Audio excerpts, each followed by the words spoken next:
For the best aerospace era, this is Mansplaining. Here's the host, Anthony L. Seeley.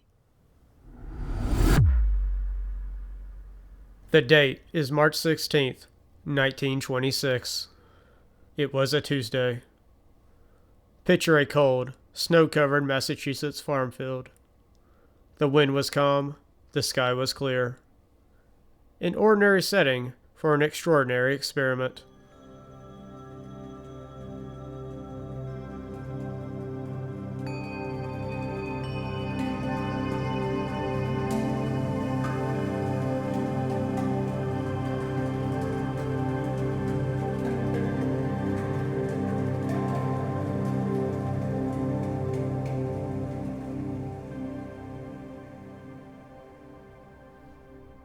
Welcome, aerospace enthusiasts.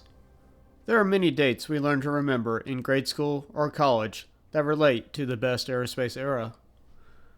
Dates like July 20th, 1969, the date Apollo 11 landed on the moon with astronauts Neil Armstrong and Buzz Aldrin. April 12th, 1961, the date cosmonaut Yuri Gagarin became the first man to reach orbit in a Vostok. October 4th, 1957, the date Sputnik 1, the first human-built satellite, reached orbit. October 14th, 1947, the date Chuck Yeager broke the sound barrier in a Bell X-1 rocket plane. Or how about May 21st, 1927, the date the Spirit of St. Louis landed in Paris, France, after Charles Lindbergh flew it across the Atlantic in a solo flight. These are just a few examples. I'm sure you can think of others. We are told to remember these dates and events, possibly even write papers or a thesis on them. Today I want to talk about a major aerospace event that happened before all these others. Something that happened 100 years ago, this March 2026. An event just like the man behind it that does not get as much attention or coverage. But before we get to him, what was going on 100 years ago? Let's look at 1926. Calvin Coolidge is president. The St. Louis Cardinals, with Roger Hornsby, defeated Lou Gehrig, Babe Ruth, and the New York Yankees in the World Series. A large-scale general strike in support of the coal miners' strike arises in the United Kingdom. A train crash that killed 248 people and injured nearly 100 more happened in Costa Rica. Fascist dictator Benito Mussolini survives not one but two assassination attempts. Also, notorious gangster Al Capone survives and escapes a hit from a rival faction. A major hurricane ravages Miami, Florida, resulting in millions in damages and the deaths of around 100. Another major hurricane kills over 600 in Cuba. This was a bad year for hurricanes. Hirohito becomes Emperor of Japan. Excavations in Iraq unearthed cuneiform tablets and other artifacts that date back to 3000 BC. This was an exciting time for archaeology. Now for some more aerospace-related news from this year. An airship or Zeppelin named the Norge, led by Ronald Amundsen, flew over the North Pole. Also, the U.S. government got involved with regulating aviation with the Air Commerce Act of 1926, in the hopes of making aviation safer. But neither of these are the subject for this episode. This event had far greater implications for the future of space travel. Yes, space travel, all the way back in 1926. I have mentioned figures in previous episodes who theorized and wrote about the possibility of using rockets to reach space even before the First World War, and long before the first satellite was launched in 1957. One of these like-minded individuals stopped daydreaming and writing about it and decided to get to work and build something that could one day be developed into a real space launch vehicle, a new kind of rocket engine. One that uses a reaction mass of liquid oxygen and hydrogen, and one that uses a nozzle that maximizes the thrust from the reaction mass.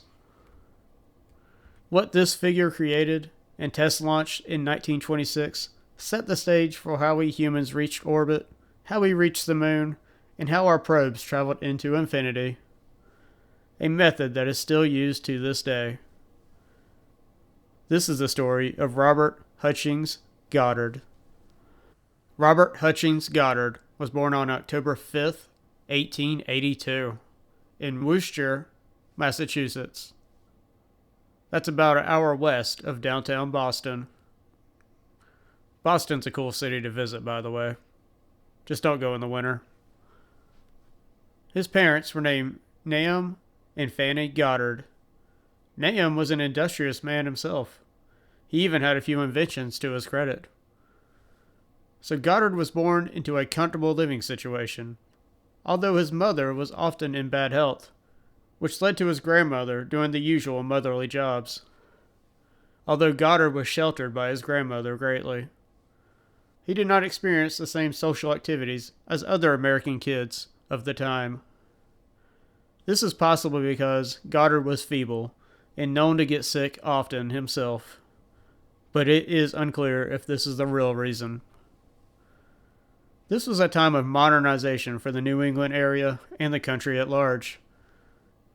Most of the kids at the time would turn on the radio and hear a boxing match or music, but Goddard was the type of kid who wanted to take apart the radio and find out how it worked. Young Goddard had ample time to read and ponder a more advanced future. Things like a type of transport tube to travel from one city to another, or ways to travel into space. In his teenage years, he demonstrated a very intelligent, but often scattered mind. Goddard practiced the lost habit of having a journal and writing down everything from chores he performed at home to current events across the world.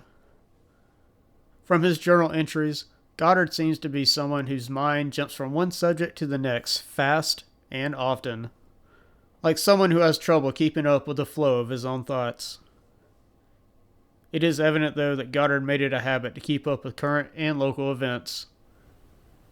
He also had a hobby of playing with fireworks. You could also say he was a science fiction enthusiast, although this is long before Star Wars, Star Trek, Stargate, The Expanse, or any other modern sci-fi franchises. This is long before this kind of genre was even called science fiction. The genre of science fiction, or sci-fi as we think of it today, did not become more popularized until the 1920s and 30s. So what inspired Goddard to spend so much of his youth sheltered at home, musing about space? He read stories like War of the Worlds and The First Man in the Moon by H.G. Wells, along with From the Earth to the Moon and its sequel, Round the Moon by Jules Verne. Those are good reads even for today. He may have later saw possibly the first sci-fi movie ever, a silent film from all the way back in 1902, A Trip to the Moon by Georges Méliès. The thought of traveling through space to another planet like Mars fascinated young Goddard's mind. However, a major event changed his science fiction hobby into a calling to make space travel a reality.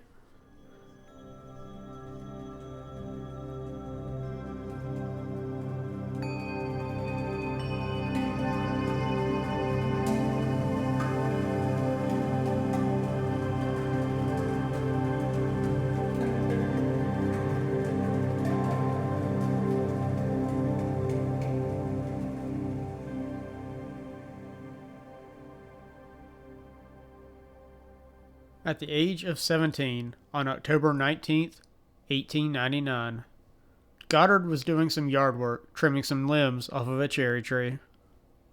While he was up in this cherry tree is where a thought occurred to him. He wrote about this event, saying, "I imagined how wonderful it would be to make some device which had even the possibility of ascending to Mars. It seemed to me that a weight whirling around a horizontal shaft, moving more rapidly above than below, could furnish lift by virtue of the greater centrifugal force at the top of the path." He goes on to say, "I was a different boy when I descended the tree from when I ascended, for existence at last seemed very pervasive. Now, this revolving perpetual motion he speaks of is definitely more science fiction than a practical method, but Goddard here is trying to figure out how to make the insurmountable project of reaching space a reality. Also, you can tell he is more intellectual than most 17-year-olds here. Goddard referenced this cherry tree event many times throughout his life and calls October 19th Anniversary Day. Apparently, trees are a great place to have an epiphany. Just ask Sir Isaac Newton.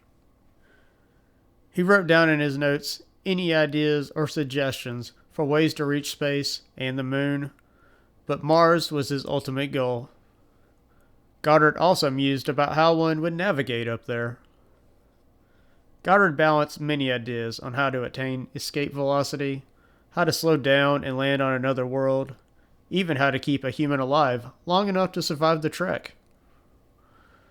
Goddard's biggest problem, though, was how to avoid microasteroids, which he deemed impossible at times.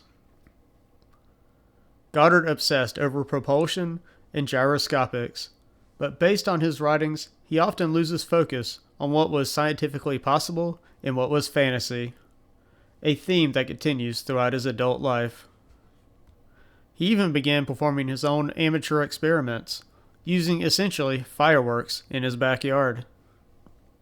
Now, Goddard knew he needed more information and education in order to come up with less amateur ideas and perform more scientific experiments. For that, he needed to study physics. But first, he still needed to go to high school, which he finally did at the age of 19. As I said before, he was very sheltered by his family growing up. Goddard is always known to have a female figure, either his mother or grandmother, to structure his life. His sheltering is why he got a late start at high school at the age of 19. Goddard was never described as what you would say an independent person. This also delayed those valuable and at times painful social steps one must face growing up. Now, I have read from different sources that Goddard was known to be different personality-wise. Goddard seems to be the type of person who spends most of his time in his own head, and usually needed someone to motivate and focus his mind.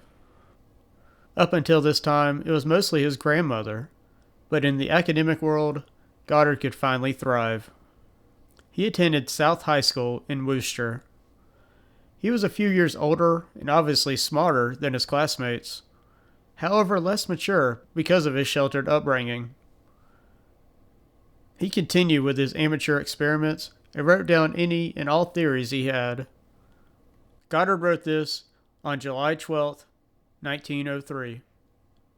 It is a very important thing to jot down suggestions that come into one's mind from time to time, as the thoughts that are most useful do not come at a bidding time. Activity fosters growth and furnishes suggestions. He was not near as perceptive to others' ideas, though. Goddard always wanted to be, and thought of himself as, the authority on rocketry, the true rocketeer. Goddard even sent articles of his ideas to science magazines and organizations, which were mostly ignored. In the next coming years, though, in his time in college at Worcester Polytech Institute and later Clark University, Goddard's theories were fostered by his professors. His theories seem to have accelerated into different directions during this time.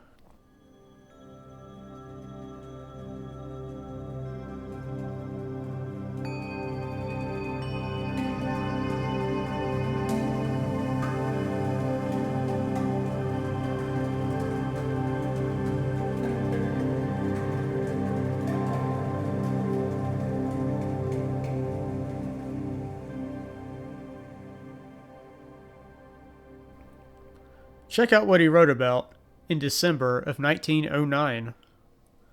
An airplane operated at high speed by the repulsion of charged particles. Propulsions in space by repulsion of charged particles. Reaction against displacement currents in space.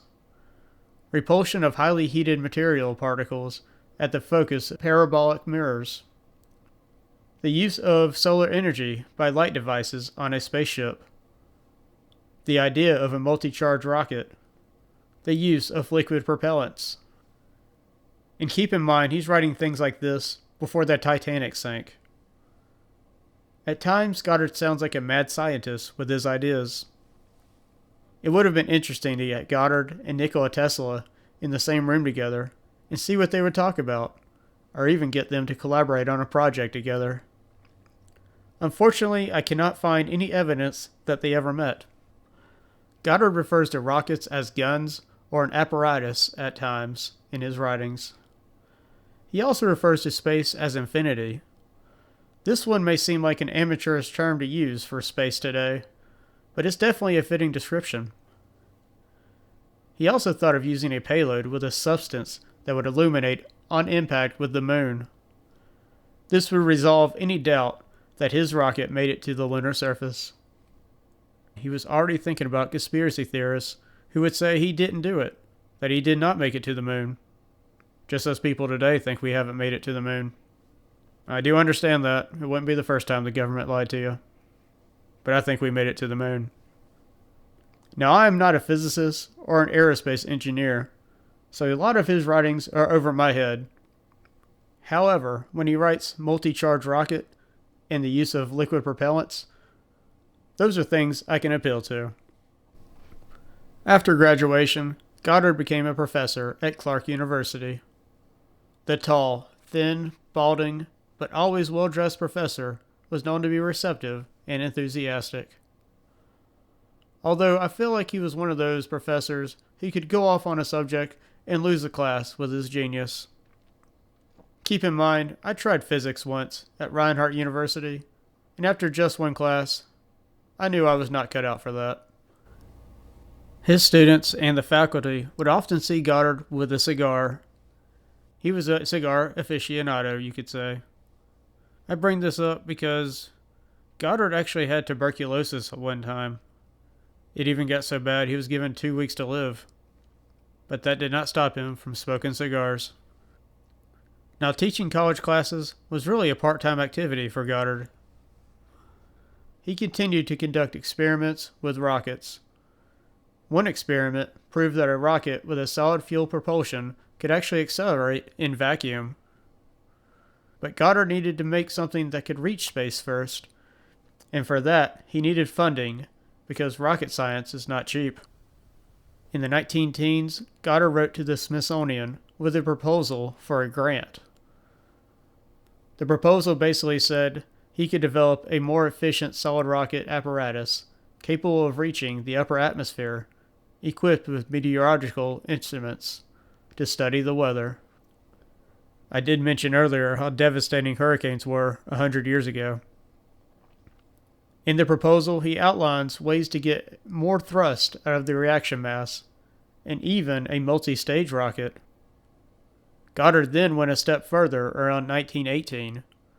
He proposed to the U.S. military the application of his rockets for warfare. This was during the Great War.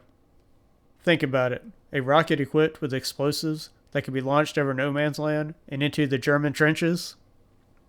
The U.S. Army and Navy both sent grant money for research and development. The combined funds from all parties was about $10,000 to $15,000. That's equal to $480,000 in today's money. Inflation, man. Now, what Goddard and his small team came up with was some of the best performing solid fuel rockets that ever existed. But think about these rockets on the scale of a rocket-propelled grenade, or an RPG. Interestingly, the man who later developed the bazooka worked under Goddard. His name was Clarence Nichols Hickman. However, this is far short of reaching space, the moon, or Mars. The improved solid reaction mass and improved nozzle efficiency was not near enough, and he could just not get a multi-stage charge rocket to work. Think of a firework that reignites in the air and continues to accelerate up instead of exploding.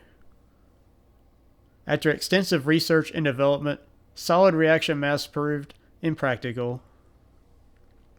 Also, his grant money from the Smithsonian and the military was exhausted by 1920. The Great War was over, so the military was not near as interested.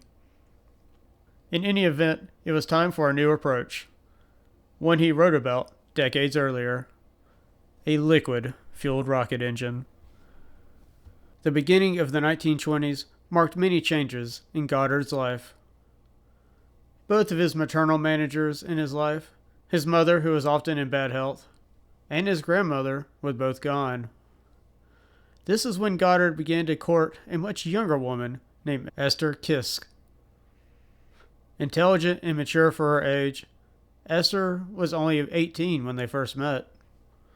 She worked as a typist at Clark University. They got married on June 21st, 1924. Esther provided the structure Goddard needed around his life, despite being half his age. Something he needed now more than ever, because in the early 20s, he and his work became famous. Around this time, one of Goddard's articles went viral, although that's not the term they would have used back then, but you get the idea. The article, A Method of Reaching Extreme Altitudes, finally captured the imagination of the public. Newspapers in the U.S. ran far-fetched headlines inspired by Goddard's writings. Interviews and fame followed. This article even gained a following in other countries like Germany and Russia. Other like-minded figures and organizations wrote to Goddard and wanted to collaborate with him. But Goddard's ego got in the way of any partnerships. Goddard believed he was the sole authority on this subject, and rocketry was his project. This led to some not-so-friendly back and forth with another pioneer of aerospace theories from Transylvania. His name was Hermann Julius Oberth. I will be bringing him up again in a future episode. This jealousy and power struggle for credit in rocketry was just another distraction.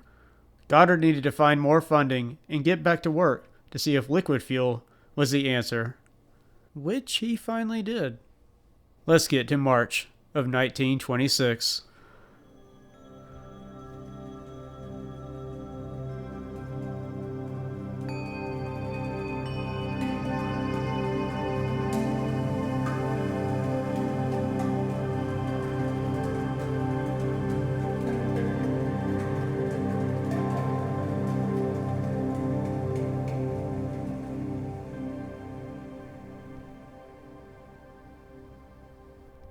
The date is March 16th, 1926. It was a Tuesday. Picture a cold, snow-covered Massachusetts farm field. The wind was calm, the sky was clear. An ordinary setting for an extraordinary experiment. This was Goddard's Aunt Effie's farm in Auburn, about 15 minutes south of Worcester. A secluded place for a test launch of a rocket engine with an unproven power plant of gasoline along with liquid oxygen and hydrogen, abbreviated as LOX, L-O-X. The rocketeer, who already had many patents to his name, was accompanied by technicians Henry Sachs and Percy Rope. Esther also was there to film and take pictures. The apparatus looked like this. The rocket engine itself was suspended by a metal pipe framework that doubled as a fuel lines that fed both liquid oxygen and hydrogen along with the gasoline. The tanks were held below the nozzle in the framework. An asbestos-covered cone shielded the tanks from the rocket engine exhaust column. The apparatus stood at a height of around 10 feet. Sachs lit the igniter and then the alcohol lamp underneath the LOX tank. Goddard released a valve, sending pressurized oxygen into the fuel system. This, along with the heat from the alcohol lamp, forced the oxygen and gasoline into the combustion chamber. It happened.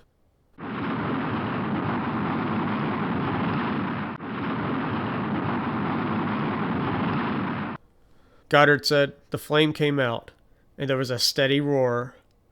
After a number of seconds, it rose, slowly, until it cleared the frame, and then, at express train speed, curving over to the left and striking the ice and snow, still going at a rapid rate. He also said jokingly that the rocket announced with a roar, "I think I'll get the hell out of here." The rocket, if you can call it that, reached an elevation of 41 feet before arching over into the frozen ground, 184 feet away from the launch site. Its speed was clocked with a stopwatch at 60 miles per hour.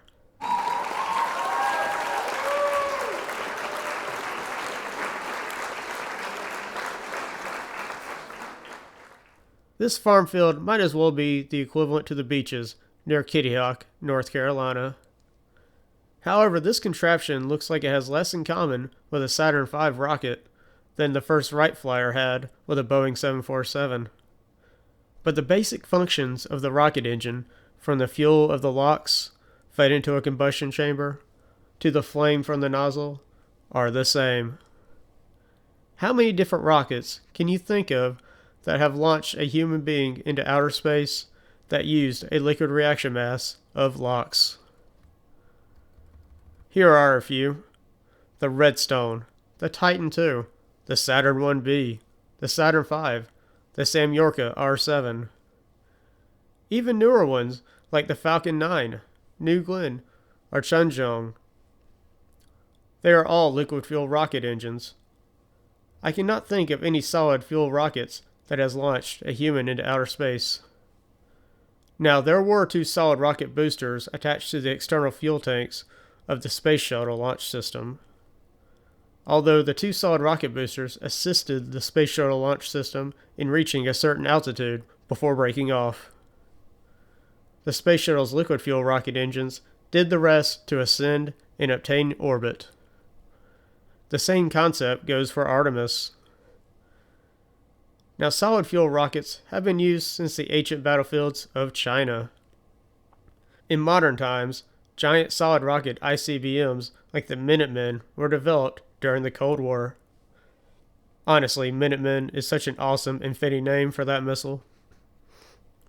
Liquid fuel rockets were developed and used for warfare as well. However, using them to get to space was an unexpected and awesome development. Although solid fuel is better for use as a weapon because it can be stored in the chamber of the missile ready for launch. Storable liquid reaction mass does exist, but proved to be very volatile. Sergei Korolev, who I have profiled in other episodes, did not like such mixtures and called one such liquid rocket fuel Satan's cocktail. But let's get back to Goddard here. He was not a man without controversy, from his cult of personality to his selfishness towards rocketry. Goddard was known to claim that he explored that first to any sound idea by others related to rocket science or engineering. Some say he even stole ideas from his colleagues and even some of his students for patents. However, his work in rocketry set the stage for those who would later don the space age. Despite how primitive Goddard and his team's contraption was, this test launch on March 16, 1926, the first of a liquid-fueled rocket engine, had far-reaching implications. That is why this date, 100 years ago, should stand among those other aerospace events I mentioned earlier.